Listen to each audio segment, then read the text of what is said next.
नमस्कार स्टूडेंट्स, कैसे हैं आप सब। उम्मीद करता हूं सभी बढ़िया होंगे। एग्रीजोन के डिजिटल प्लेटफॉर्म एग्रीजोन क्लासेस पर आपका एक बार फिर से स्वागत है। मेरा नाम है मदन स्वामी। आज अपने बात करेंगे एजीएस का मॉडल टेस्ट नंबर सेकंड। ये मॉडल टेस्ट रहता है सेकंड नंबर। आप इसकी स्पीड को कर लीजिएगा 2x और उसके बाद में आप आनंद लीजिएगा अपनी तैयारी को परखने का। अगर आप इस चीज से लाभान्वित हो रहे हैं तो कृपया कर क्लास को शेयर जरूर कर दीजिएगा। हर्यंक शब्द का सही संधि विच्छेद क्या होगा। पहला क्वेश्चन रहता है हर्यंक शब्द का सही संधि विच्छेद क्या होगा। हरि प्लस अंक रहता है, हरि प्लस अंक रहता है, या हरि प्लस अक रहता है, या हरे प्लस अक रहता है। कौन सा सही संधि विच्छेद होता है। हर्यंक शब्द का सही संधि विच्छेद। तो आपका जवाब होगा कि हरि प्लस अंक, छोटी हरि प्लस अंक जो है वो इसका सही संधि विच्छेद रहता है। फिर देखो नेक्स्ट अपनी बात करें, आगे वाला क्वेश्चन आता है निम्न में से सही संधि विच्छेद नहीं है। सही संधि विच्छेद कौन सा नहीं है। अभि प्लस इप्सा अभिप्सा, दस प्लस ऋण दृशान, सत प्लस मति सन्मति, या मृद प्लस मई मृन्मयी। कौन सा सही संधि विच्छेद नहीं है। आपका जवाब आ जाना चाहिए कौन सा सही संधि विच्छेद नहीं है। यहां पर अपने टाइमर है वो नोट कर लेते हैं। टाइमर से अपने को हेल्प मिलती है।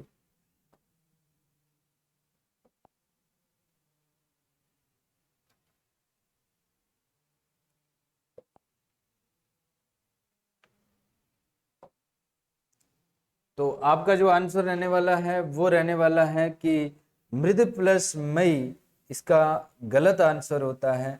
यहां पर मृण्मयी जरूर माना जाता है। नेक्स्ट देखो आगे वाला क्वेश्चन रहता है निम्न में से सही समास विग्रह नहीं है। दही बड़ा, दही में डूबा हुआ बड़ा, युधिष्ठिर युद्ध में स्थिर रहने वाला, नकटा नाक है कटी जिसकी वह, नीरज नीर में को जन्म लेने वाला। तो यहां पर आपको बताना है कि कौन सा सही नहीं है, सही समास विग्रह नहीं है। नीरज, नीर को देने वाला तो बादल होता है। यहां पर आंसर दे दिया गया है। नीर को जो देने वाला है वो तो बादल रहता है। नीरज जो होता है वो नीर में जन्म लेने वाला होता है, जैसे कि अपने कहते हैं कमल। तो ये रहता है 4 नंबर आंसर। नेक्स्ट देखो आगे वाला क्वेश्चन रहता है कि शिव के त्रिलोचन से कामदेव कांप उठा, रेखांकित पद में समास कौन सा है। त्रिलोचन के अंदर आपको समास बताना है, सिर्फ त्रिलोचन में बताना है। रेखांकित शब्द है उसमें समास बताना है। द्विगु है, बहुवीर्य है, तत्पुरुष है, या द्वंद्व समास है। कौन सा समास रहता है। तो यहाँ पर द्विगु समास रहता है। फिर देखो आगे वाला क्वेश्चन आता है कि निम्न में से किस शब्द में सु उपसर्ग नहीं है। सुमन, सवलप, सुक्ति, या स्वीकृति। किस में सु उपसर्ग नहीं है। तो अगर आपको संधि आती है तो इनकी संधि विच्छेद करके आप अच्छे से आंसर दे सकते हैं। यहां पर स्वीकृत के अंदर सु उपसर्ग नहीं है। एक कॉपी लीजिएगा, उसमें अपने आंसर नोट करते जाइएगा और बाद में देखिएगा कि कितने आंसर मेरे सही हो रहे हैं। आपको ऐसे ही मॉडल टेस्ट है वो कितने मिलेंगे सर। मॉडल टेस्ट आपको 10 मिलने वाले हैं। कितने मॉडल टेस्ट मिलने वाले हैं। टेस्ट आपको 10 मिलने वाले हैं। पहला अपन ने अपलोड कर दिया है, ये रहता है दूसरा। अब देखो किस विकल्प में परा उपसर्ग का प्रयोग नहीं हुआ है। पराजय, प्राग, पराभव, या पराक्रम। किसके अंदर परा उपसर्ग का प्रयोग नहीं हुआ है। पराजय के अंदर नहीं हुआ है, प्राग के अंदर नहीं हुआ है, पराभव के अंदर नहीं हुआ है, या पराक्रम के अंदर। देखो जब भी उपसर्ग और प्रत्यय दोनों ढूंढते हो तो मूल शब्द निकालना जरूर आपको आना चाहिए। इनमें से मूल शब्द अगर आपने निकाल लिया तो उपसर्ग और प्रत्यय अपने आप अलग हो जाते हैं। जो मूल शब्द नहीं बना होता है तो उसमें उपसर्ग और प्रत्यय का प्रयोग नहीं होता है। पराजय, प्राग, पराभव और पराक्रम में से किस में नहीं है। तो ये रहता है सर प्राग में नहीं है, पराग के अंदर परा उपसर्ग नहीं है। नेक्स्ट देखो किस शब्द में इक प्रत्यय का सही प्रयोग नहीं हुआ है। ऐतिहासिक, वार्षिक, वर्णिक, या औद्योगिक। किसके अंदर अपने इक प्रत्यय का उपयोग नहीं हुआ है। तो किस में नहीं हुआ है जी। ऐतिहासिक में नहीं हुआ है, वार्षिक में नहीं हुआ है, वर्णिक में या औद्योगिक में, तो ये रहता है सर वर्णिक के अंदर अपना इक प्रत्यय है वो नहीं यूज हुआ है। कौन सा शब्द पक्षी के अन्य पर्यायवाची शब्दों में से भिन्न अर्थ प्रदान करता है?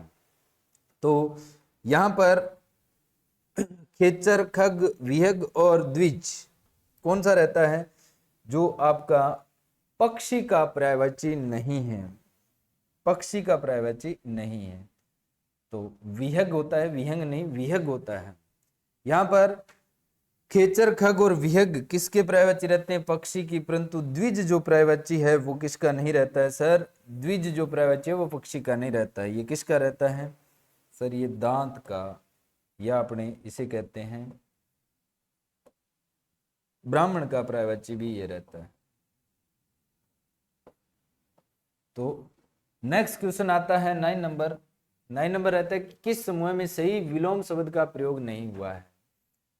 इस्त का मतलब है प्रचुर, ऋतु का मतलब है अनर्थ, द्रुत का मतलब है मंथर, या श्लाघा का मतलब है प्रशंसा। किसके अंदर अपना सही विलोम शब्द का प्रयोग नहीं हुआ है? सही विलोम शब्द का प्रयोग नहीं हुआ है।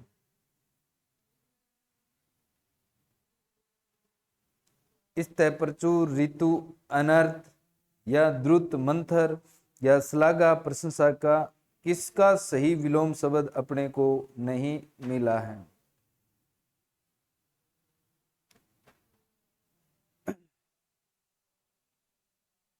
तो मैं आपके आंसर का इंतजार कर रहा हूं।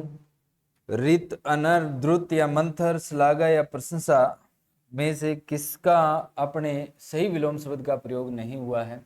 यहां पर रहता है अपना श्लाघा और प्रशंसा। नेक्स्ट देखो 10 नंबर की बात करें तो 10 नंबर रहता है खेती धनिया सेती कहावत का अर्थ क्या है? परिणाम की प्रतीक्षा करना, आलसी व्यक्ति भाग्यवादी होता है, फसल बुआई न करना, या धंधे को निगरानी में रखना। तो खेती धनिया सेती मतलब खेती जब भी करते हैं तो वो मालिक के नियंत्रण में हो तो अपने को अच्छा लाभ मिलता है, इसीलिए ये धंधे को नियंत्रण में रखना क्या कहलाता है? कहावत का अर्थ होता है खेती धनिया सेती। डिमोट का सही अर्थ क्या होता है? डिमोट जो होता है उसका सही अर्थ आपसे पूछा गया है। निदेशालय होता है, प्रतिनियुक्ति होता है, या नजरबंद करना होता है, या पदानुवत करना होता है। डिमोट तो देखो यहाँ पर निदेशालय जो होता है वो किस नाम से जाना जाता है? आप सभी पढ़ते हो, डायरेक्टोरेट। डायरेक्टोरेट जो होता है वो क्या होता है? निदेशालय होता है। प्रतिनियुक्ति का मतलब होता है डेपुटेशन। प्रतिनियुक्ति क्या होता है सर? डेपुटेशन होता है। जब अपने किसी भी कर्मचारी को दूसरी जगह पर उसका मूल जो ज्वाइनिंग प्लेस होता है उससे दूसरी जगह पर भेजा जाए तो उसे डेपुटेशन कहते हैं। फिर आता है नजरबंद करना, तो नजरबंद जो होता है उसे अपने कहते हैं डिटेन्यू। डिटेन्यू और पदावनत करना होता है इसका सही आंसर। डिमोट का सही आंसर होता है वो पदावनत करना होता है। निम्नलिखित में से सही सुमेलित नहीं है। इनेक्ट अधिनियमित करना, होनोरी मानदेय, एग्जेम्पशन विमुक्ति, ग्रेच्युटी अनुतोषिक, कौन सा सही आंसर नहीं है? तो अपना इनेक्ट का मतलब तो अधिनियमित करना होता है, एग्जेम्पशन का मतलब भी विमुक्ति होता है, और ग्रेच्युटी का मतलब भी अनुतोषिक होता है।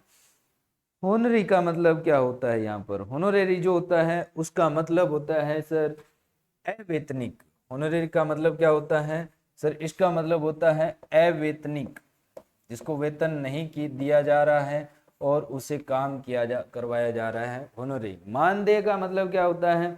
तो मानदेय का मतलब होता है होनोरेरियम। होनोरेरियम। परिभाषिक शब्दावली के क्वेश्चन रहते हैं। उसके बाद में है कि वैभव का विलोम शब्द क्या होता है? दारिद्र्य होता है, पराभव होता है, या उपरोक्त दोनों होता है? तो या संपत्ति होता है। वैभव का विलोम शब्द, वैभव का विलोम शब्द रहता है सर दारिद्र्य। पराभव किसका होता है? तो विभव का होता है। कई बुक में आपको वैभव का भी पराभव लिखा हुआ मिलेगा। संपत्ति का क्या होता है सर? विपत्ति होता है। संपत्ति का विलोम शब्द विपत्ति भी आपने को देखने को मिलता है। निम्न में से शुद्ध शब्द है गीतांजलि, क्योंकि, निरीक्षण, प्रतिलिपि। कौन सा शब्द शुद्ध शब्द है? गीतांजलि। क्या ऐसा लिखा जाता है क्या? सर बिल्कुल नहीं लिखा जाता है। गीतांजलि के अंदर जो अपनी अंजलि होती है, उस अंजलि के अंदर क्या होगा सर? अंजलि में छोटी ई की मात्रा आएगी। और क्योंकि, क्योंकि में सर की है वो छोटा आएगा, बड़ा नहीं आएगा। निरीक्षण, निरीक्षण में री है वो बड़ा आएगा। ठीक है, इसीलिए सही आंसर क्या हो जाता है अपना? प्रतिलिपि होता है। गीतांजलि कैसे लिखा जाएगा सर? गीतांजलि, गीतांजलि। उसके बाद में क्योंकि की बात करें तो क्योंकि में क्या होगा सर? छोटी ई की मात्रा आएगी। और निरीक्षण के अंदर अगर देखा जाए तो बड़ी ई की मात्रा आएगी। निरीक्षण, ये सही शब्द होते हैं। परंतु इसका आंसर जो होता है वो प्रतिलिपि है, शुद्ध शब्द है वो प्रतिलिपि रहता है, फोटोकॉपी। नेक्स्ट देखो, निम्नलिखित में से शुद्ध वाक्य क्या है? रावण की हत्या राम ने की। रावण की हत्या नहीं, रावण का वध राम ने किया। वे एक अच्छे अध्यापक है नहीं, वह एक अच्छे अध्यापक हैं। कृपया एक गिलास पानी पिलाइए। क्यों? आगलो गिलास सीधो मुंह में देसी थोड़ी। कृपया एक गिलास का पानी दीजिए, एक गिलास पानी दीजिए, ऐसा बोला जाता है। उसके बाद में है शुद्ध वाक्य, तो ये रहता है सर, उसके आंखों से आंसू निकल पड़े। आंखों से आंसू, आंसू हमेशा ही क्या होता है सर? आंसू हमेशा ही बहुवचन होता है। अपने कहते हैं ना आंख से छलका आंसू, ये सर्वथा गलत है। आंख से नहीं, आंखों से छलका आंसू। ठीक है भाई, एक आंख से ऐसा थोड़ी है कि एक आंख से आंसू आएंगे, तो आंसू तो दोनों आंख से आएंगे। अब देखो नेक्स्ट 16 नंबर, किस प्रसिद्ध दुर्ग की सुदृढ़ नैसर्गिक सुरक्षा व्यवस्था से प्रभावित होकर अबुल फजल ने लिखा था कि अन्य सब दुर्ग नगन है जबकि यह दुर्ग बख्तर बंद है? किस दुर्ग के लिए बताया था? रणथंभौर, चित्तौड़गढ़, मेहरानगढ़ या आमेर? किस दुर्ग के लिए अपने अबुल फजल ने ये बातें हैं वो बोली थी? रणथंभौर, चित्तौड़गढ़, मेहरानगढ़ या आमेर? तो सर ये रहता है कौन सा? रणथंभौर। चित्तौड़गढ़ दुर्ग कौन से पठार पर है? तो सर मेषा के पठार पर है। कौन से पठार पर है? मेषा के पठार पर है। मेहरानगढ़ दुर्ग किस अपने पहाड़ी पर है? तो चिड़िया टोक पहाड़ी पर है। चिड़िया टोक पहाड़ी के ऊपर है। आपसे पूछे कि रणथंभौर दुर्ग जो है वो बना कब था? सर रणथंभौर दुर्ग है वो 18वीं शताब्दी के अंदर बना था। कब बना था? 18वीं शताब्दी के अंदर रणथंभौर दुर्ग का निर्माण हुआ था। और यह जो दुर्ग है वो किसके द्वारा बनाया गया था? तो इसका निर्माण है वो जगत या जयंत नाम के राजा थे, उन्होंने करवाया था। जयंत नाम के राजा थे, उन्होंने करवाया था। और यह जो दुर्ग होता है इसका पुराना नाम क्या होता है? इसे पुराने नाम के रूप में रतपुर बोला जाता था। रतपुर क्या था? इसका पुराना नाम था। रतपुर इसका नाम पुराना नाम था। फिर अगर देखा जाए तो दुर्ग के नीचे की जो पहाड़ी होती है उसको रण बोलते हैं। नीचे की पहाड़ी को क्या बोलते हैं? रण बोलते हैं। और जो जिस पहाड़ी पर यह दुर्ग स्थित है उस पहाड़ी को अपने क्या बोलते हैं? इसे थंब बोलते हैं। इसी कारण अपने इस दुर्ग का नाम क्या पड़ा था सर? रणथंभौर पड़ा था। पहाड़ी पर स्थित है। किस पहाड़ी पर स्थित है? तो थंब पहाड़ी पर स्थित है।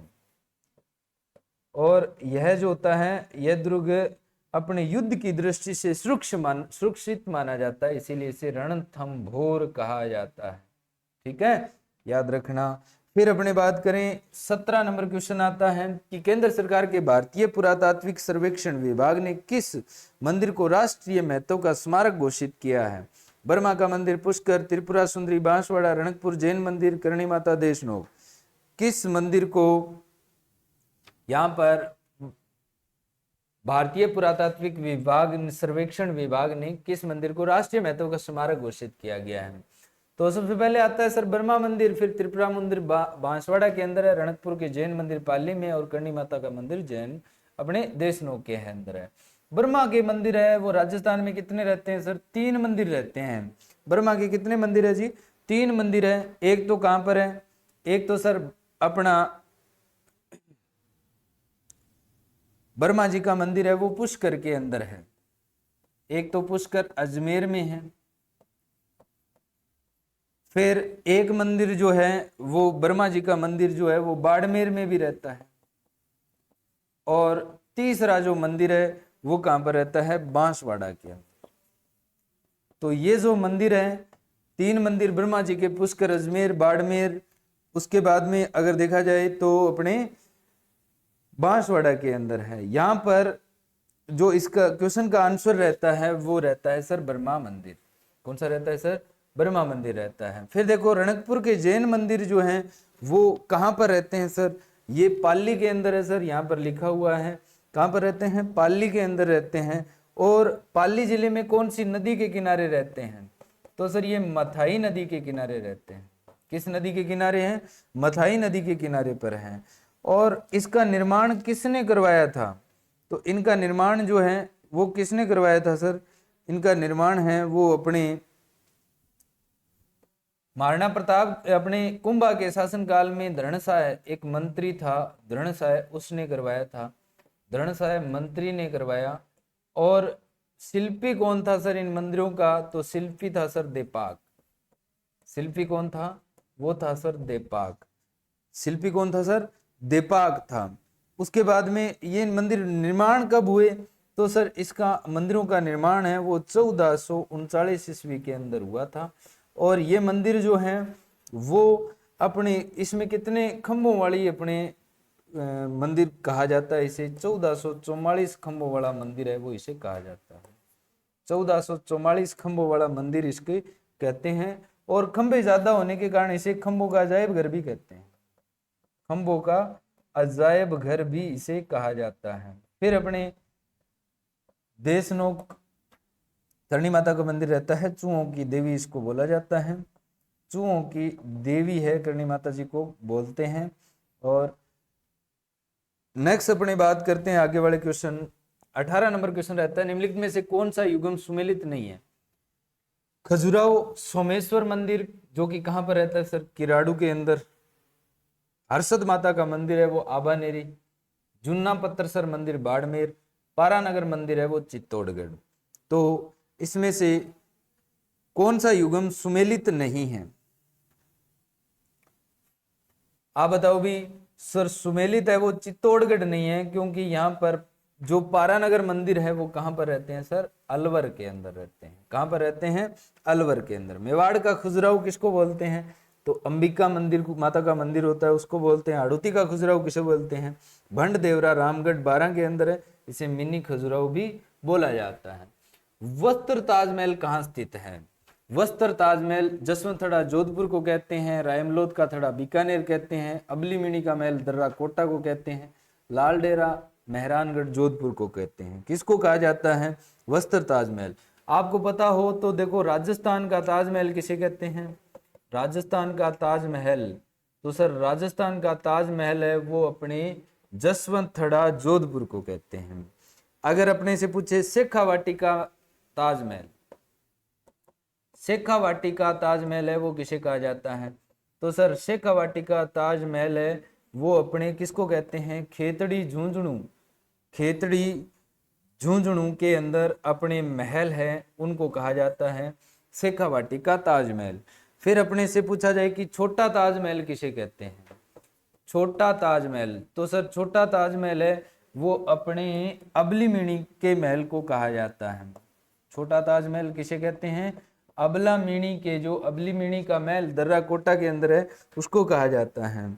फिर अपने से पूछे कांठल का ताजमहल, कांठल का ताजमहल, तो कांठल का ताजमहल किसे कहा जाता है सर, कांठल का ताजमहल कहते हैं सर अपने काका जी की दरगाह को, काका जी की दरगाह को बोला जाता है अपने कांठल का ताजमहल। और उसके बाद में आपसे पूछा जाए कि वस्त्र ताजमहल, यहां पर पूछा गया वस्त्र ताजमहल, तो वो लाल डेरा मेहरानगढ़ जोधपुर को कहते हैं। रायमलोद का थड़ा है वो राजस्थान का दूसरा ताजमहल कहलाता है, राजस्थान का दूसरा ताजमहल कहलाता है।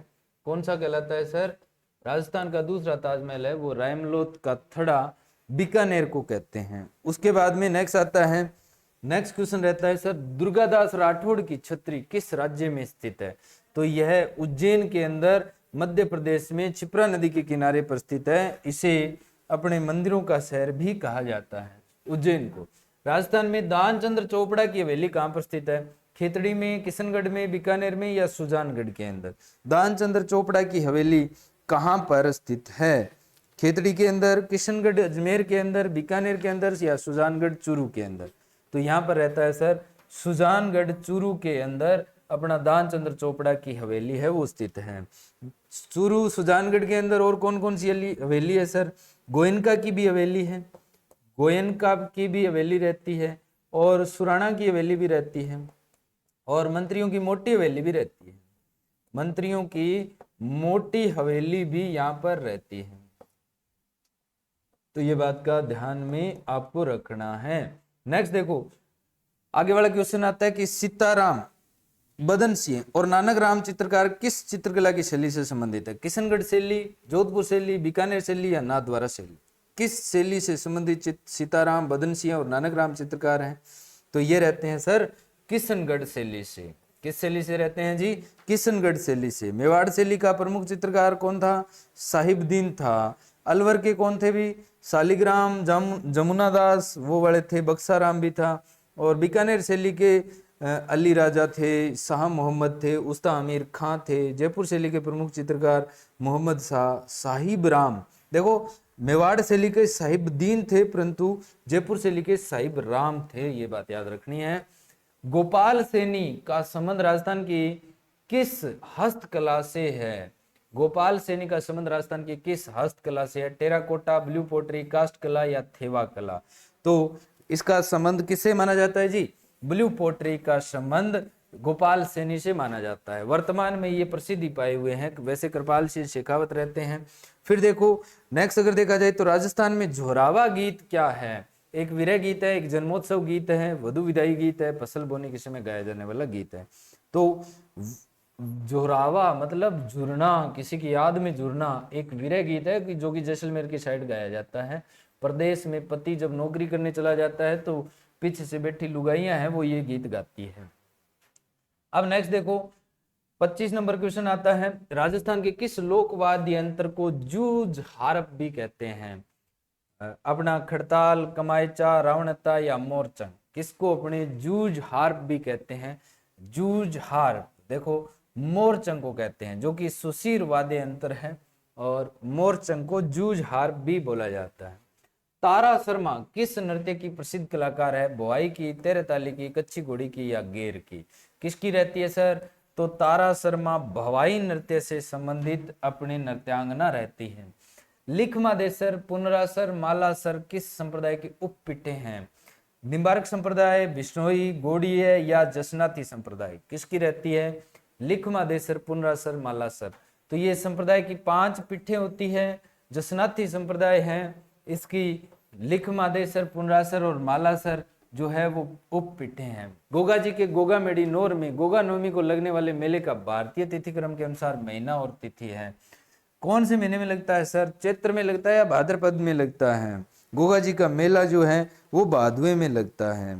आजकल वो ज्यादातर गाने चले हैं क्या? भादवो उतर लाग्यो सावण, या सावण उतर लाग्यो भादवो? अरे अजय तो शुरू ही हुआ है सावण है। अब देखो नेक्स्ट अपने बात करें तो इसमें रहता है सर गोगा जी का मेला जो भादवे के अंदर भाद्रपद की कृष्ण अष्टमी नवमी को भरता है। किसको भरता है? कृष्ण नवमी को भरता है। इसके बाद में नेक्स्ट क्वेश्चन रहता है, निम्नलिखित में से राजस्थान का कौन सा जिला कानन मेला से संबंधित है? कानन मेला है वो कहां पर लगता है? तो टोंक में, करौली में, बाड़मेर में या उदयपुर में?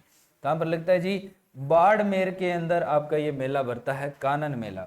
नेक्स्ट अपने बात करें तो रमजोल आभूषण मारवाड़ में शरीर के किस भाग से संबंधित है? तो कमर से है, नाक से है, पैर से है, अंगुली से है? किससे रहता है? तो ये कहां पर पहना जाता है जी? रमजोल है वो पैर में पहना जाता है, और पैर में छम छम जो पाजेब बजती है वही रमजोल होता है। पाजेब क्यों पहनी जाती है? क्योंकि सर वो आरामदायक होती है, उनकी ध्वनि जो होती है वो कर्ण प्रिय होती है।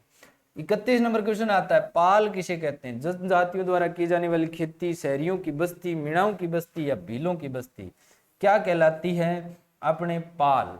पाल सर भीलों की बस्ती को कहते हैं। किन की बस्ती को कहा जाता है? भीलों की बस्ती को पाल कहा जाता है। आगे वाला क्वेश्चन रहता है, बंदूक द्वारा निशाना साधने का अभ्यास राजस्थान में क्या कहलाता है?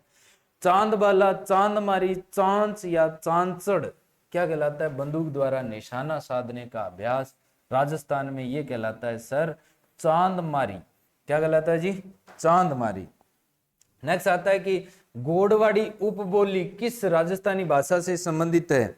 गोडवाड़ी उपबोली किस राजस्थानी भाषा से संबंधित है? मारवाड़ी, हाड़ौती, ढूंढाड़ी या अहिरवाटी किससे संबंधित होती है जी? ये रहती है सर गोडवाड़ी, मारवाड़ी से संबंधित रहती है। आगे देखो, राज विनोद। राज विनोद का रचयिता कौन था? राज विनोद का रचयिता नरोत्तम था, सदाशिव भट्ट था, श्यामल था या किशोर दास था? कौन था जी? राज विनोद का रचयिता जो था वो सदाशिव भट्ट था। सदाशिव भट्ट था, याद रखना। कौन था जी? सदाशिव भट्ट था। नेक्स्ट देखो, राजस्थान में राजस्व प्रसिद्ध का मुख्यालय कहां पर स्थित है? अजमेर, जयपुर, जोधपुर या बीकानेर? राजस्थान में राजस्व प्रसिद्ध का मुख्यालय कहां पर स्थित है? तो अजमेर में है, जयपुर में है, जोधपुर में है, बीकानेर में है। रेवेन्यू डिपार्टमेंट का मुख्यालय वो कहां पर है? तो वो रहता है सर अपना अजमेर के अंदर। रेवेन्यू डिपार्टमेंट कहां पर है सर? अजमेर के अंदर रहता है। राजस्थान में बेटी बचाओ बेटी पढ़ाओ अभियान का ब्रांड एम्बेसडर कौन है? बेटी बचाओ बेटी पढ़ाओ का ब्रांड एम्बेसडर कौन है? सारिका गुप्ता, अवनी लेखरा, मिताली राज या गुलाबो सपेरा? गुलाबो सपेरा कालबेलिया नृत्य से संबंधित है। तो अवनी लेखरा या अवनी लखेरा जो हैं वो क्या रहते हैं? अपने इसके बेटी बचाओ बेटी पढ़ाओ के ब्रांड एम्बेसडर है। कालीबंगा सभ्यता को सर्वप्रथम प्रकाश में लाने का श्रेय दिया जा सकता है किसको?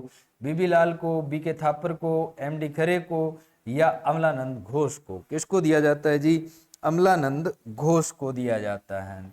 फिर देखो नेक्स्ट आता है, टोडगढ़ रावली वन्य जीव अभ्यारण्य में स्थित दिवेर स्थल किस राजा से संबंधित है? उदय सिंह, शक्ति सिंह, महाराणा प्रताप और विक्रम सिंह? तो सर टोडगढ़ रावली वन्य जीव अभ्यारण्य है वो दिवेर से शुरू हुआ था, यानी दिवेर से ही महाराणा प्रताप ने क्या किया था? अपना विजय अभियान है वो शुरू किया था। अंत में राजधानी है वो अपनी चावंड बनाई थी उन्होंने, और चावंड को इन्होंने निवास स्थल के रूप में चूज किया था। नेक्स्ट क्वेश्चन है कि राजस्थान में एकीकरण में भरतपुर, धौलपुर रियासतों पर जनता की राय जानने के लिए कमेटी का गठन किया गया था। उस कमेटी में कौन सम्मिलित नहीं था? Doctor Shankar Rao Dev, R K Siddhava, Prabhudayal, M S Jain? कौन इसमें शामिल नहीं था? तो डॉक्टर शंकर राव देव भी थे, आर के सिद्धावा भी थे, प्रभुदयाल भी थे। कौन नहीं थे सर? एम एस जैन नहीं थे। ये आपका आंसर सही रह जाता है। आगे वाला क्वेश्चन आता है कि निम्न में से कौन सी पहाड़ियां मध्य अरावली श्रेणी में स्थित है? कौन सी पहाड़ी है वो मध्य अरावली श्रेणी में स्थित है? तो कौन सी है सर? मेरवाड़ा, रोजा भाकर, इसराना भाकर या गिरवा की पहाड़ियां? कौन सी रहती है जी?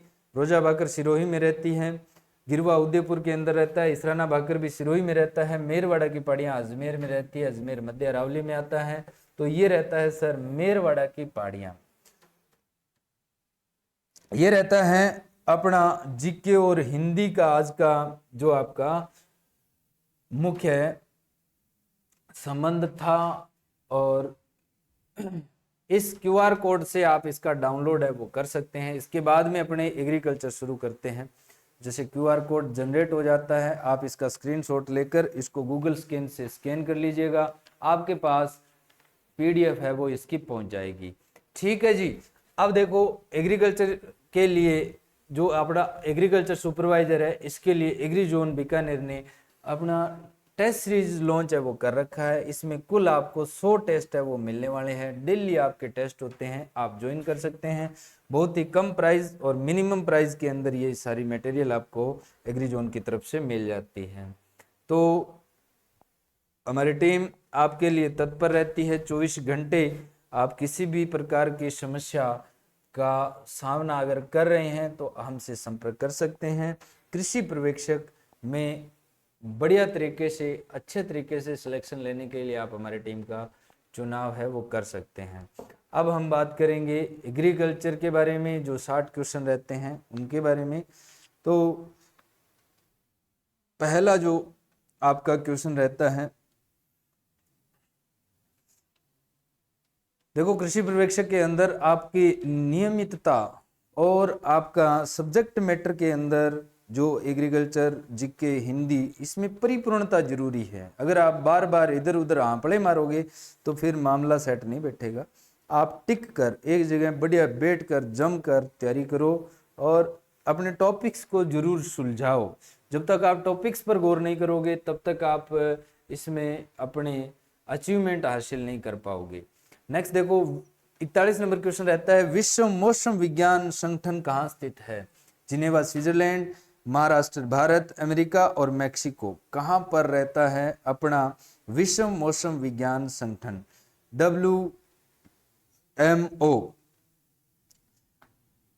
WMO जो है उसकी स्थापना कब हुई थी सर? इसकी स्थापना 25 मार्च 1950 को हुई थी।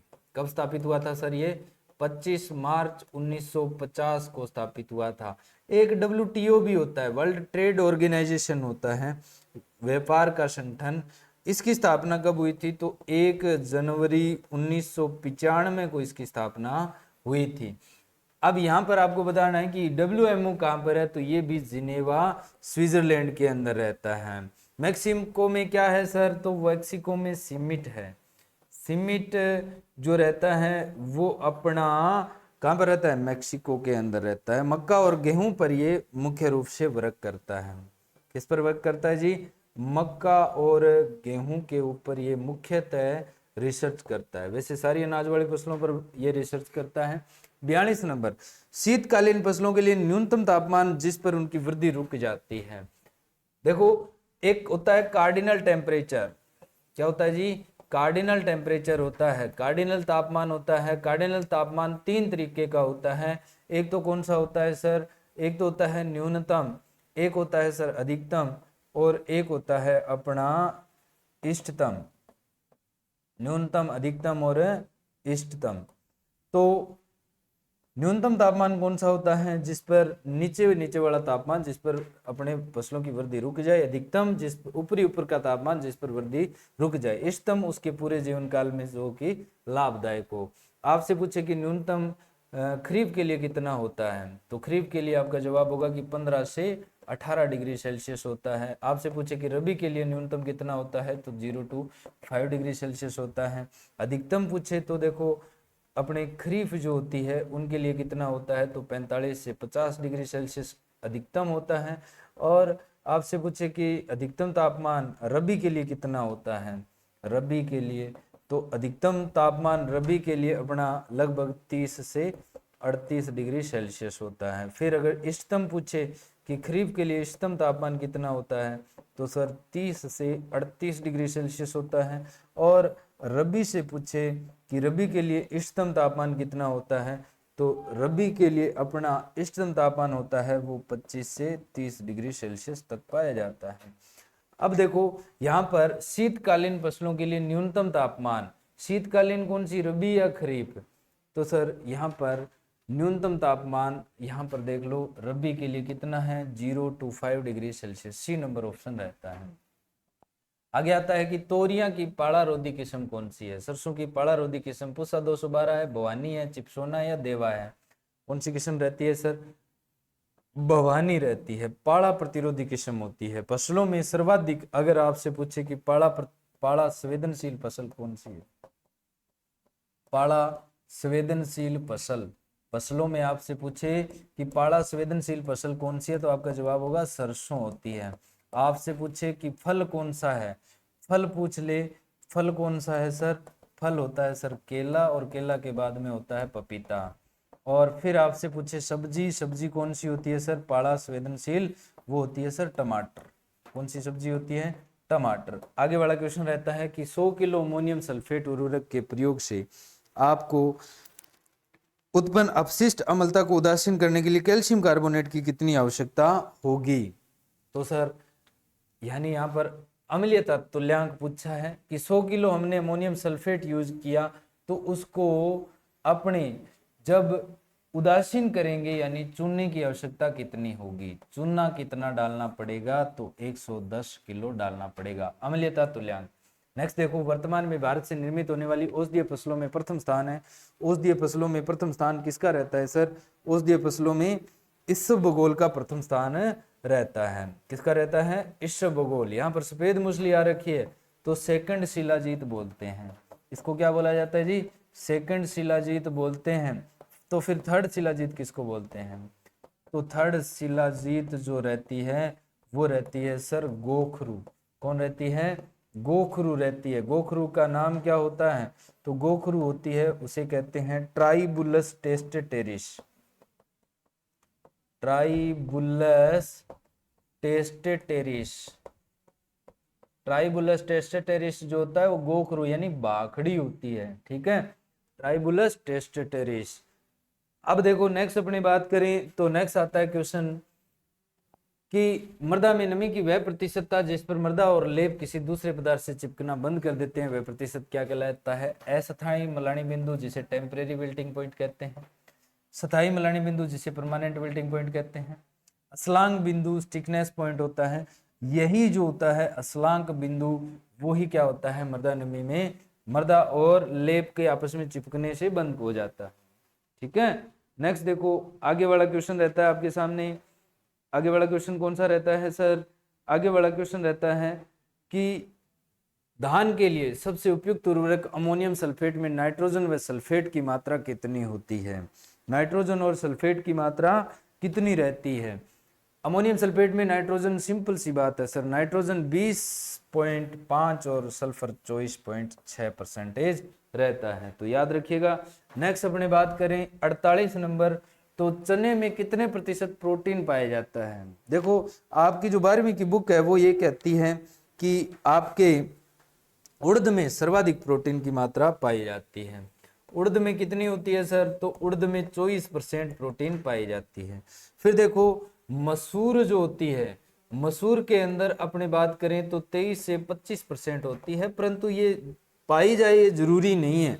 और उसके बाद में अगर देखा जाए तो चवड़ा के अंदर कितनी होती है? तो चवड़ा के अंदर सर 23% प्रोटीन होती है। फिर अपने बात करें नेक्स्ट मूंग के अंदर, तो मूंग में कितनी होती है सर? मूंग में 23% प्रोटीन होती है। मोठ में कितनी होती है सर? मोठ के अंदर 18 से 22.5% प्रोटीन पाई जाती है। अब देखो यहाँ पर मटर के अंदर बात करें तो फील्ड पी होती है, उस मटर के अंदर तो 22.5% होती है, यानी अपने 75 मटर जो होती है उसके अंदर। और मटर दो प्रकार की होता है ना, एक पर तो मेंडल ने काम किया था, उसमें कितनी पाई जाती है? 7.2%, ये होती है उद्यान मटर। ठीक है, तो ये आपके 12वीं की बुक के अनुसार है। यहां पर देखा जाए, क्या हो गया भाई? तो चने में प्रोटीन प्रतिशत आपसे पूछा गया है, चने के अंदर प्रोटीन पाई जाती है 21%। 49 नंबर क्वेश्चन आता है, दलहन में खरपतवार नियंत्रण हेतु फ्लूक्लोरेलिन 1 हेक्टेयर में कितनी मात्रा का प्रयोग करते हैं? फ्लूक्लोरेलिन कितनी डाली जाती है? फ्लूक्लोरेलिन बेसालिन के नाम से जानी जाती है। किस नाम से जानते हैं सर? फ्लूक्लोरेलिन को बेसालिन के नाम से जाना जाता है। और किस रूप में प्रयोग किया जाता है? तो सर पीपीआई में प्रयोग किया जाता है। किस रूप में प्रयोग करते हैं? पीपीआई के रूप में, प्री प्लांट इनकॉर्पोरेशन के रूप में यूज किया जाता है। और यहाँ पर आधा किलो से 1 किलो प्रयोग करते हैं, आधा किलो यहाँ पर दिया गया है, 500 ग्राम का प्रयोग किया जाता है। अब आता है 50 नंबर क्वेश्चन, मक्का में बेबी कॉर्न की बीज दर कितनी रखते हैं? बेबी कॉर्न की बीज दर है वो कितनी रखी जाती है? तो सर यहाँ पर बेबी कॉर्न की बीज दर है वो 22 से 25 किलोग्राम रखते हैं। अब देखो 18 से 20 किलोग्राम अपने किसकी बीज दर रखी जाती है?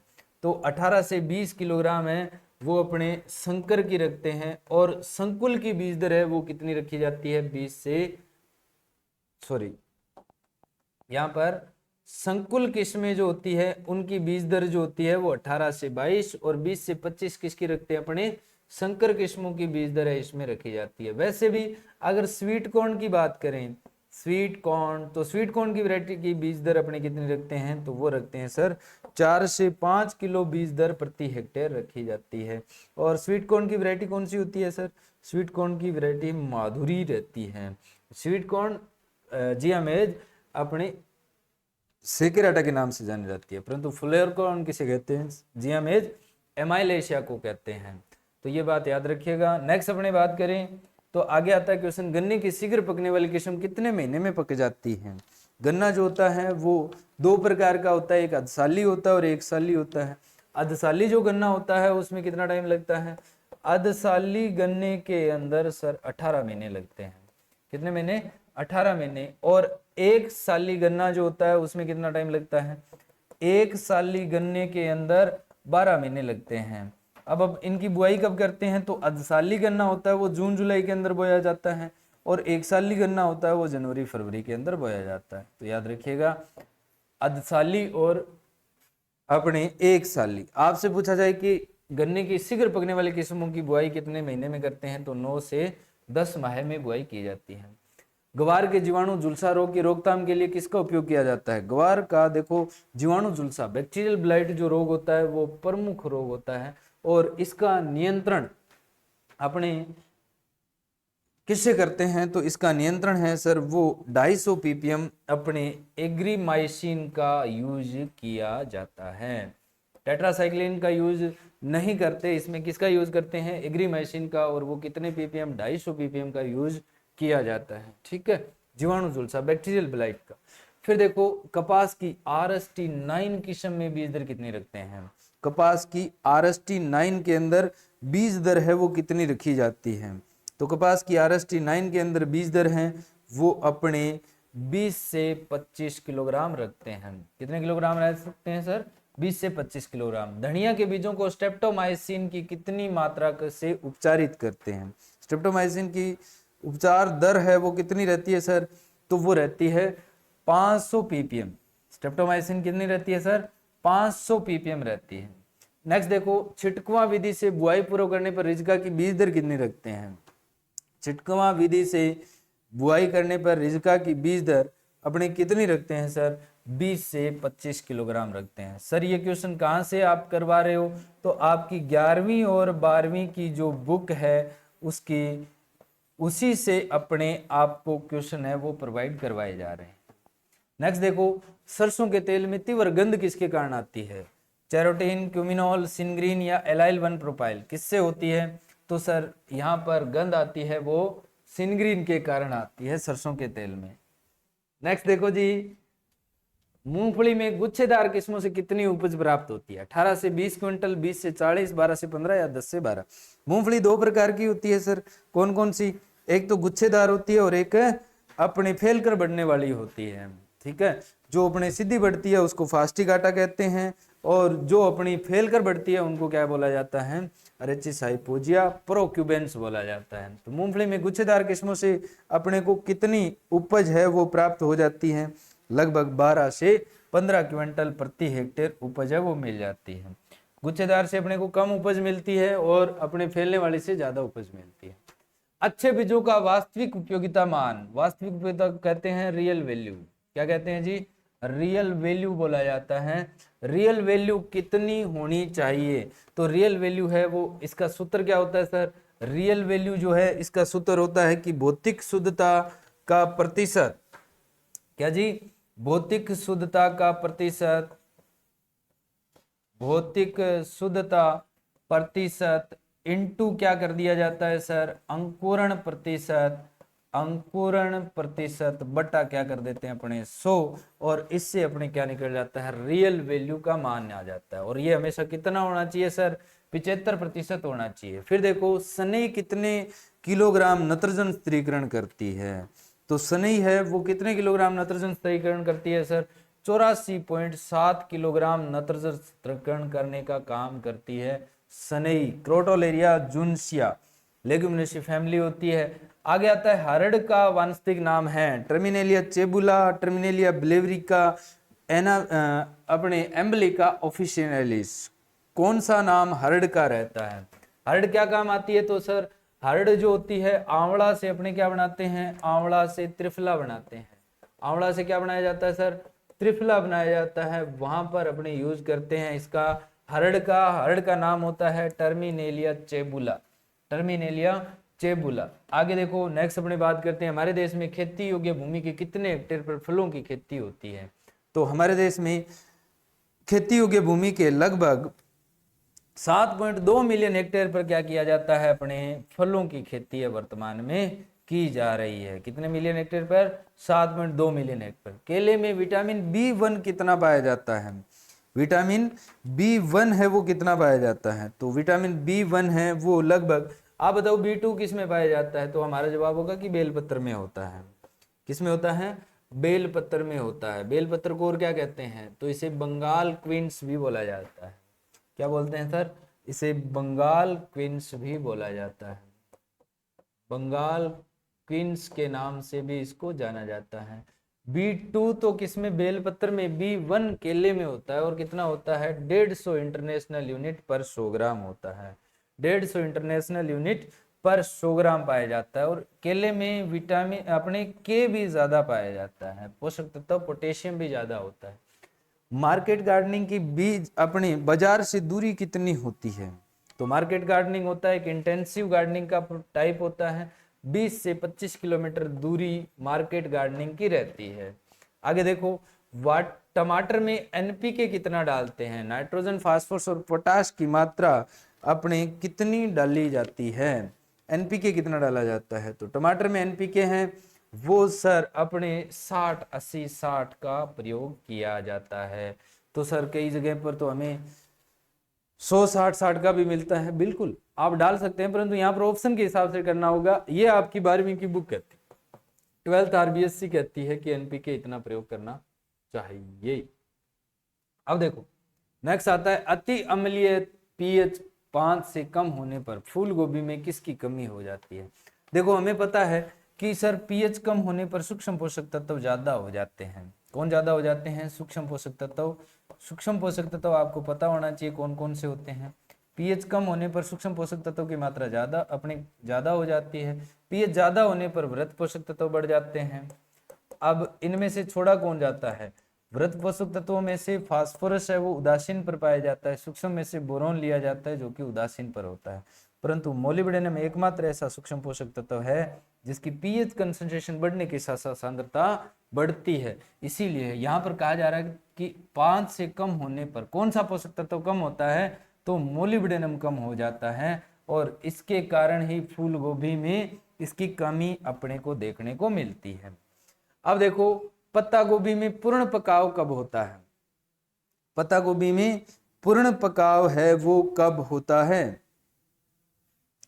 पत्ता गोभी में पूर्ण पकाव कब होता है, कितने दिनों के बाद में हो जाता है, जब गांठें 4 से 8 सेंटीमीटर की हो जाए, जब गांठें 5 से 6 सेंटीमीटर की हो जाए, और जब गांठें 5 से 8 सेंटीमीटर व्यास की हो जाए। कितने सेंटीमीटर की हो जाए, तो सर यहाँ पर गांठों का आकार अगर कितना हो जाता है सर, गांठों का आकार अगर अपने कितना सेंटीमीटर,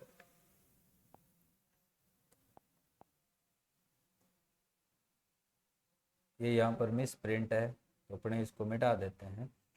जब गांठें हैं वो कितने सेंटीमीटर की हो जाए, 5 से 8 सेंटीमीटर की हो जाए, तो इसे क्या माना जाता है, पत्ता गोभी का पूर्ण पकाव मान लिया जाता है। आगे देखो 67 नंबर क्वेश्चन है कि मूली की यूरोपियन किस्म कौन सी है, मूली की यूरोपियन किस्म, पूसा देशी, पूसा चेतकी, पंजाब सफेद या व्हाइट एशिकल, कौन सी किस्म यूरोपियन किस्म है, तो नाम से स्पष्ट हो रहा है सर, बाकी सारी कैसी है, अपनी एशियन किस्में हैं। पूसा चेतकी तो मूली की होती है, पूसा केतकी किसकी होती है बेटा, पूसा केतकी, पूसा केतकी जो होती है वो होती है फूल गोभी की, किसकी होती है जी, फूल गोभी की किस्म होती है पूसा केतकी। आगे देखो नेक्स्ट आता है, प्याज के लिए उपयुक्त तापमान कितना होता है, प्याज के लिए उपयुक्त तापमान कितना होता है, 20 से 25 होता है, 10 से 12, 13 से 24 या 25 से 27। तो यहाँ पर प्याज के लिए उपयुक्त तापमान होता है वो 13 से 24 डिग्री सेल्सियस होता है। आलू के कंद निर्माण के लिए 17 से 19 डिग्री सेल्सियस होता है, प्याज के लिए 13 से 24 डिग्री सेल्सियस है। प्याज में गंध किसके कारण आती है, एलाइल प्रोपाइल डाइसल्फाइड के कारण आती है। C4 पौधा होता है, एक बीजपत्री होता है। तरबूज की बीज दर रखते हैं हम 1.5 से 2 किलोग्राम, 4 से 5 किलोग्राम, 2 से 3 या 6 से 7 किलोग्राम कितनी रखी जाती है तरबूज की बीज दर। देखो एक प्रश्न आपने बार बार सुना होगा कि पानी कितना पाया जाता है, खीरा में पानी कितना होता है, तो खीरा में पानी होता है वो 96% होता है। और तरबूज में पानी कितना होता है, तरबूज में पानी होता है वो 95% तक पानी इसमें पाया जाता है। टमाटर में कितना होता है, तो टमाटर में 94% तक पानी होता है। पानी का क्वेश्चन अगर आपसे पूछ ले कि सबसे ज्यादा पानी किस में है, तो खीरा में होता है, ठीक है। और तरबूज जो होता है उसे 22वीं सदी का भोजन भी कहते हैं, 22वीं सदी का भोजन भी कहा जाता है। आपसे पूछे कि गरीब का भोजन किसे कहते हैं, तो वो तो होता है सर अपने बाजरा, परंतु 22वीं सदी का भोजन है वो किसे कहते हैं, तरबूज को कहते हैं। तरबूज का जो TSS होता है वो कितना होता है, तरबूज का TSS टोटल सोल्यूबल सॉलिड जो होता है वो 8 से 12% होता है। वहीं पर खरबूजे का TSS कितना होता है सर, खरबूजा जो होता है उसका TSS, देखो आपको मैं अनऑर्गेनाइज्ड क्वेश्चंस बता रहा हूं जो कि बड़े इंपॉर्टेंट रहते हैं। 11 से 17% तक खरबूजे का TSS जो है वो होता है। अब आपसे पूछे तरबूज का लाल रंग किसके कारण होता है, तो लाल रंग जो होता है तरबूज का वो किसके कारण होता है जी, तरबूज का लाल रंग अपने एंथोसाइनिन के कारण होता है और लाइकोपिन भी इसके अंदर पाया जाता है। नेक्स्ट देखो गिलोय का वानस्पतिक नाम क्या है, गिलोय जो है उसका वानस्पतिक नाम क्या होता है, केसिया अंगस्टिफोलिया, ओसिमम सेंकेटम, टिनोस्पोरा कार्डिफोलिया या सभी, कौन सा अपने गिलोय का नाम रहता है, तो सर यहाँ पर रहता है टिनोस्पोरा कार्डिफोलिया। क्या रहता है सर, टिनोस्पोरा कार्डिफोलिया जो है वो रहता है। इसे अपने श्रवणपत्री भी कहा जाता है।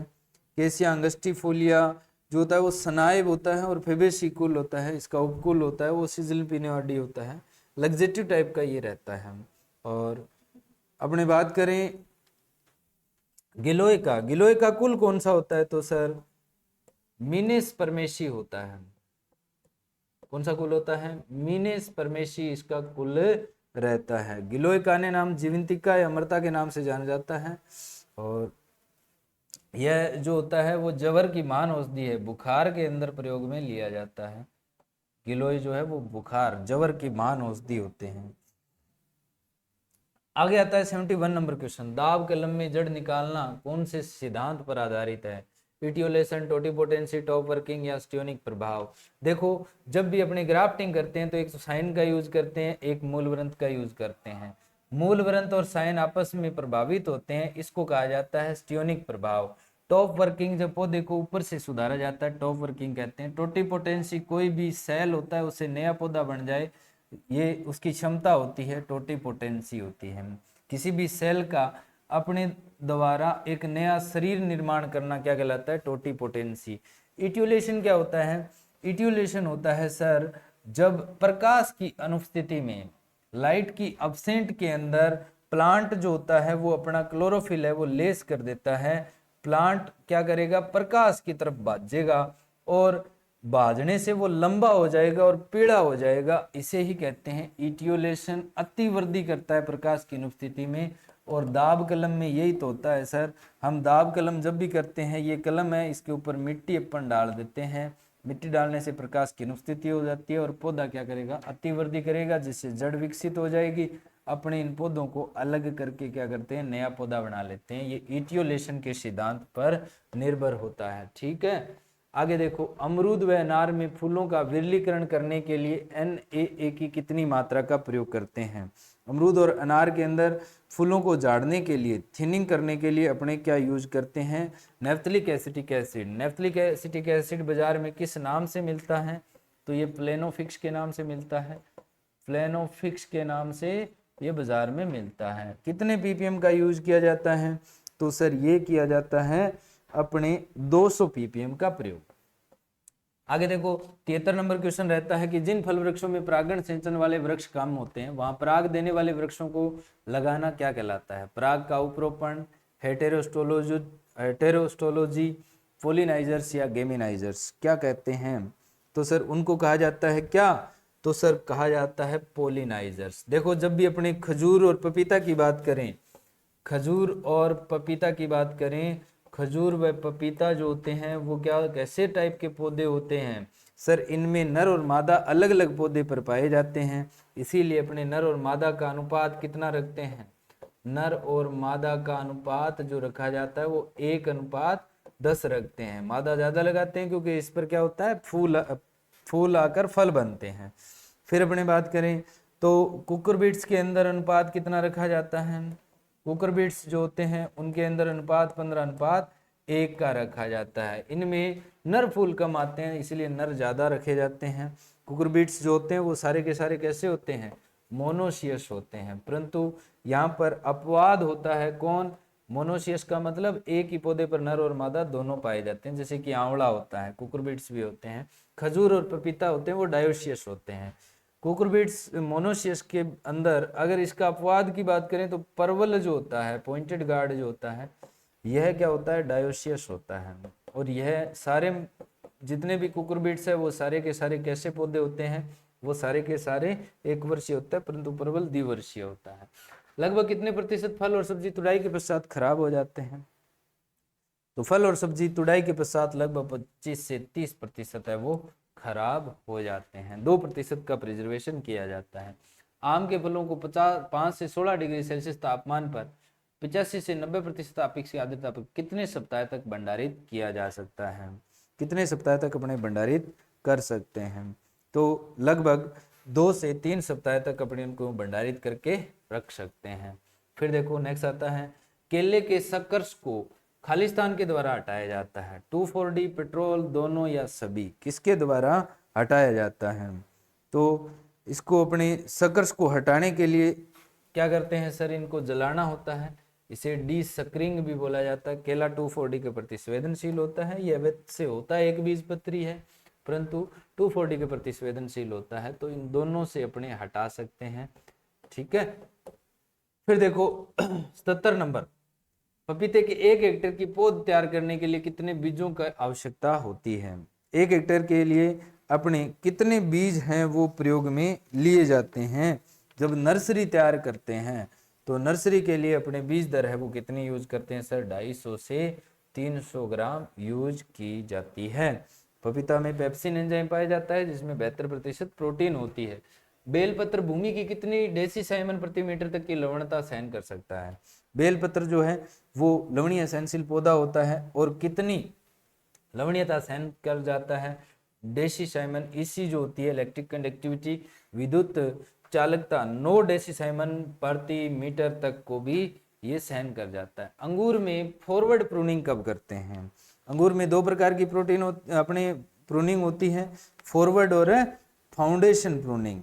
तो फॉरवर्ड प्रूनिंग है वो कब की जाती है? अक्टूबर और नवंबर में करते हैं, अक्टूबर और नवंबर में की जाती है। अब आता है 80 नंबर क्वेश्चन, एक पूर्ण विकसित नींबू के पौधे से कितने फल प्राप्त होते हैं? पूर्ण विकसित नींबू से कितने पौधे प्राप्त होते हैं? तो लगभग अपने को 1000 फल है वो मिल जाते हैं नींबू से। ठीक है जी। नेक्स्ट आता है जुगाली करने वाले पशुओं में ऊपरी जबड़े उत्तकों की एक परत होती है, उस परत को क्या कहते हैं? तो सर उस परत को कपोल कहते हैं, उत्तक कहते हैं, दंतेपुर कहते हैं या सभी कहते हैं?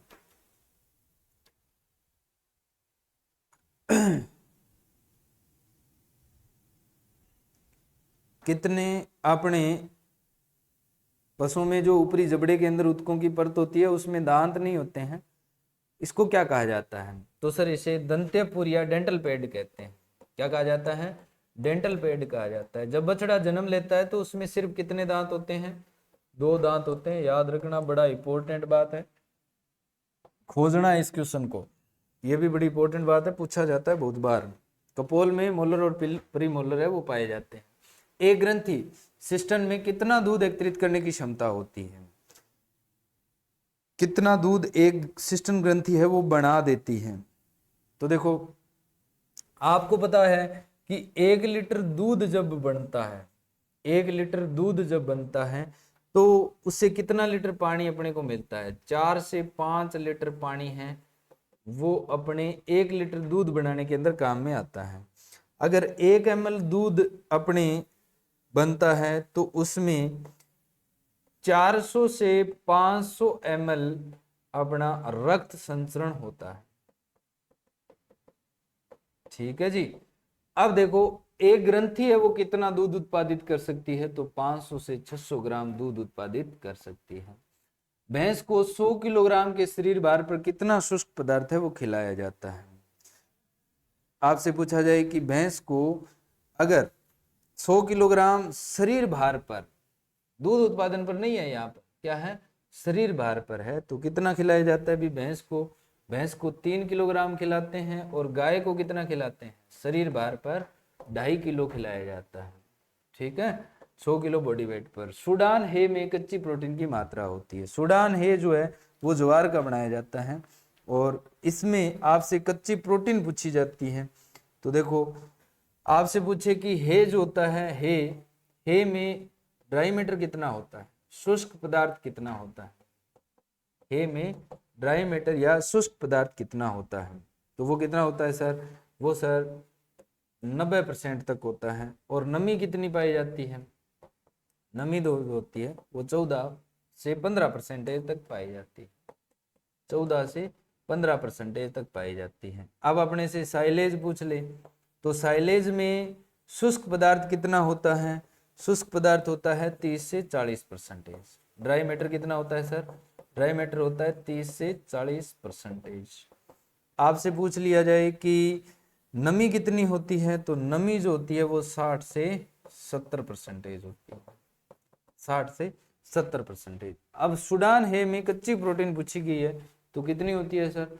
8.5% प्रोटीन पाई जाती है।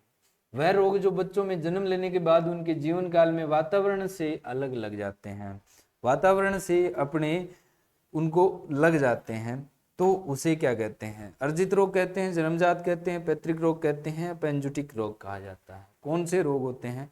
तो ये होते हैं सर जो वातावरण से ग्रहण किए जाते हैं वो अर्जित रोग होते हैं। जन्मजात रोग जो होते हैं जैसे कि फ्री मार्टिन क्या होता है? जन्मजात रोग होता है। फिर ब्रुसेलोसिस अचानक गर्भपात हो जाता है। ब्रुसेलोसिस जीवाणु जनित रोग होता है वैसे तो, परंतु यह एक जन्मजात रोग के रूप में माना जाता है। और जो टीबी होती है, क्षय रोग, ये भी जन्मजात रोग होता है। फिर अपनी बात करें पैतृक रोग, तो मिर्गी और हीमोफीलिया और हेपेटाइटिस बी आदि रोग जो होते हैं वो क्या होते हैं? पैतृक रोग होते हैं। फिर देखो नेक्स्ट आता है मैग्नीशियम सल्फेट क्या है? हल्के रेचक, मृदु रेचक, तीव्र रेचक या उत्तेजक? कौन से प्रकार के होते हैं? हल्के रेचक कौन से होते हैं भी? हल्के रेचक होते हैं सर इसबगोल। कौन होते हैं जी? इसबगोल होता है, हरा चारा होता है, हरा चारा। खीस भी किस में आता है? अपना मृदु रेचक के अंदर आता है। गंधक और फिर शीरा भी होता है, वो हल्के रेचक होते हैं। मृदु रेचक में कौन आता है? तो मैगसेल्फ आता है। अब तो आपको पता चल गया होगा कौन सा होगा? मैगसेल्फ। अरंडी और अळसी का तेल जो होता है वो मृदु रेचक होते हैं। अरंडी और अळसी का तेल होता है वो भी मृदु रेचक होते हैं। फिर अपने तीव्र रेचक की बात करें तो बेरियम क्लोराइड जो होता है वो तीव्र रेचक होता है। बेरियम क्लोराइड, ये प्रश्न आया था आपको पता हो तो। और इसका इंग्लिश वर्ड जरूर याद रखना, अपने परगेटिव और लग्जेटिव बड़े इंपॉर्टेंट रहते हैं। और फिर आता है क्रोटन तेल। क्रोटन तेल ये भी क्या होता है सर? ये भी अपना तीव्र रेचक होता है। आपसे मैग्नीशियम सल्फेट पूछा है, मैगसेल्फ जो होता है वो कैसा होता है? मृदु रेचक होता है। फिर देखो नेक्स्ट अपनी बात करें तो नेक्स्ट आता है खूनी पेचिश किस से फैलता है? एक कोशिकीय प्रोटोजोआ, जीवाणु, विषाणु या प्राकृतिक होता है? तो मुर्गी चेचक जो होता है, खूनी पेचिश जो होता है वो पूछा है अपने से। तो यह किससे होता है सर? एक कोशिकीय प्रोटोजोआ से होता है। जब मुर्गी होती है वो 3 से 12 सप्ताह की होती है। 3 से 12 सप्ताह की मुर्गी होने पर अपना यह रोग ज्यादा फैलता है। और फिर ब्रूडर हाउस में अगर 60 से 70% नमी से ज्यादा नमी हो जाए तो भी यह रोग फैलने की संभावना अधिक हो जाती है। 88 नंबर क्वेश्चन है, पशुओं में जन्मजात रोग होता है, फेसियोलाइसिस, कीटोसिस, फ्री मार्टिन या रतौंधी। कौन सा रोग जो जन्मजात है पहले अपने पढ़ कर आए हैं, फ्री मार्टिन। 89 नंबर क्वेश्चन आता है कि पिछली टांगों पर लंबे घने बाल होना बकरी की कौन सी नस्ल की विशेषता है। तो बकरी कौन सी ऐसी होती है जिसकी पिछली टांगों पर जट अधिक पाई जाती है? कौन सी होती है सर? जमुनापुरी पाई जाती है। कौन सी होती है? जमुनापुरी की पिछली टांगों पर जट अधिक होती है। पिछला भाग भारी किसका होता है? तो टोगनबर्ग का। पूंछ भारी किसकी होती है? तो सिरोही की। अब देखो नेक्स्ट आता है एचएफ नस्ल, होलिस्टीन फ्रीजियन नस्ल के नर शरीर का भार कितना होता है? नर है वो कितने भार का अपना रहता है? तो 900 से 1000 किलोग्राम, 600 से 700 किलोग्राम, 650 किलोग्राम या 450 से 500 किलोग्राम। कितने किलोग्राम का है? विश्व की सबसे भारी नस्ल है। 900 से 1000 किलोग्राम इसका एचएफ का भार होता है नर का। मादा पशुओं में गर्भित करवाते समय आर्टिफिशियल इंसाइमेशन मध में आने के कितने घंटे बाद में करवाना चाहिए? कितने घंटे के बाद में अपने को करवाना चाहिए? तो ये 12 से 18 घंटे के बाद में एआई है वो करवानी चाहिए। संपत कुमार ने शुरू की थी एआई। फिर देखो गायों के दूध में कितने प्रतिशत पानी पाया जाता है? तो गाय के दूध में पानी है वो लगभग 82.76 होता है, 80.71 होता है, या 88.88 या 86.86। तो गाय के पानी के अंदर जो अपनी बात करें 82.76 की, तो ये किस में होता है सर? भैंस के दूध में होता है। और फिर 80.71 किस में होता है? भेड़ के दूध में होता है। और फिर 86.86 किसके अंदर होता है? गायों के दूध के अंदर होता है। मुर्रा भैंस की प्रथम ब्यात आयु कितनी होती है? मुर्रा भैंस की प्रथम ब्यात आयु तो ये रहती है सर 1 से 3, 5, 4 से 5, 3 से 4 या 20 से 30 वर्ष। तो ये कितनी होती है सर? 3 से 4 वर्ष रहती है मुर्रा भैंस। मुर्रा भैंस का प्रजनन केंद्र कहाँ पर है? कुम्हेर भरतपुर में। भेड़ की मालपुरा नस्ल को मुख्य रूप से किसके लिए पालते हैं? मालपुरा नस्ल को मुख्य रूप से किसके लिए पाला जाता है? तो किसके लिए पालते हैं सर? मांस के लिए। मालपुरा नस्ल को किसके लिए पाला जाता है? मालपुरा टोंग मांस के लिए पाला जाता है। एक बार गलघोटू रोग प्रकट होने पर मृत्यु दर कितनी रहती है? 95 से 100, 80 से 90, 70 से 75 या 65 से 70। एक बार अगर गलघोटू रोग हो गया पशु को एचएस, तो फिर मृत्यु होगी या नहीं होगी, हैप्पी बर्थडे होगा या नहीं होगा, तो वो सर कितने परसेंटेज इसकी संभावना रहती है? तो वो रहती है सर 80 से 90%। 96 नंबर क्वेश्चन आता है कि मेवाड़ी नस्ल के ऊंट की मादा प्रतिदिन कितना दूध देती है?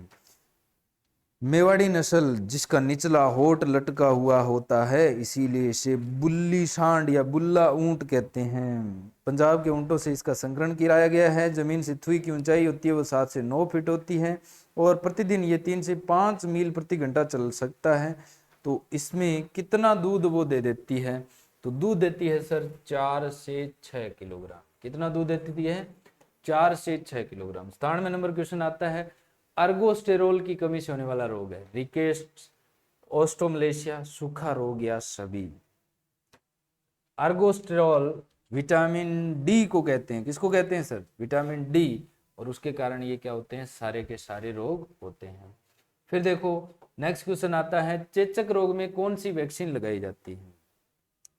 पिजन पॉक्स, फाउल पॉक्स, 1 व 2 दोनों, कोई नहीं। कौन सी वैक्सीन लगाई जाती है सर? पिजन पॉक्स के लिए, अपने चेचक रोग के लिए अगर देखा जाए तो 8 से 12 सप्ताह से जो अधिक हो जाते हैं चूजे उनको अपने क्या लगाते हैं? अधिक उम्र के अंदर ही ये चेचक रोग आता है। ठीक है जी। अब देखो इस उम्र के अंदर अपने इससे पहले अपने कौन सी वैक्सीन लगाते हैं? पिजन पॉक्स भी लगाते हैं और फाउल पॉक्स वैक्सीन भी लगाई जाती है। ऊंट की नाड़ी गति कितनी होती है? 32 से 40, 25 से 30, 28 से 32 या 40 से 45। कितनी ऊंट की नाड़ी गति होती? नाड़ी गति बताओ सर। तो सर नाड़ी गति इसकी होती है कम, कितनी? 28 से 32। परंतु मुर्गली की कितनी होती है? 200 से 400 प्रति मिनट होती है। अब आती है बात नेक्स्ट लास्ट क्वेश्चन की। 5 किलोग्राम से अधिक दूध देने वाली गाय को कितना प्रोटीन दिया जाता है? कितना प्रोटीन देते हैं 5 किलो से ज्यादा दूध देने वाली गाय को? तो ये रहता है सर 14 से 15%। 14 से 15%। अब आप कमेंट करके मेरे को जरूर बताइएगा कि सर मेरे इतने क्वेश्चन है वो सही हो रहे हैं। एग्री जोन की जो अपने रहता है क्या टेस्ट सीरीज, उसको ज्वाइन करने के लिए आप एग्री जोन क्लासेस के नाम से एप्लीकेशन है उसको डाउनलोड कर सकते हैं अपना गूगल प्ले स्टोर से, और फिर वहाँ से अपनी जो ये टेस्ट सीरीज है इसको आप ज्वाइन कर सकते हैं। ठीक है, एग्रीजोन क्लासेस के नाम से डिस्क्रिप्शन में लिंक दिया है, वहाँ से आप ज्वाइन कर सकते हैं। इसमें आपको प्रतिदिन टेस्ट मिलते हैं, 100 टेस्ट आपके यहाँ पर रहेंगे, और 100 टेस्टों की अगर आपने बढ़िया रीडिंग मार ली, पहले 60 टेस्ट टॉपिक वाइज हैं और उसके बाद में 40 टेस्ट हैं वो आपके कंप्लीट सिलेबस के हैं। अगर आपने इसकी रीडिंग मार ली तो आप बल्ले बल्ले अच्छी तैयारी के अंदर रहेंगे, क्योंकि टॉपिक वाइज क्वेश्चंस अगर आपने तैयार कर दिए, बढ़िया उनका रिवीजन मार दिया, तो आप भाई फाड़ दोगे एग्जाम, कोई दिक्कत नहीं आएगी। उम्मीद करता हूँ आज के इस लेक्चर से आपने अच्छा कुछ सीखा होगा। एग्री जोन आपको 10 टेस्ट है वो प्रोवाइड करवाने वाला है, 10 मॉडल टेस्ट प्रोवाइड करवाएंगे। आगे से बताओ कि मैं लाइव आकर करवाऊँ या रिकॉर्डिंग ही करवाऊँ। आज के इतना है। Thank you, thanks for watching, have a nice day.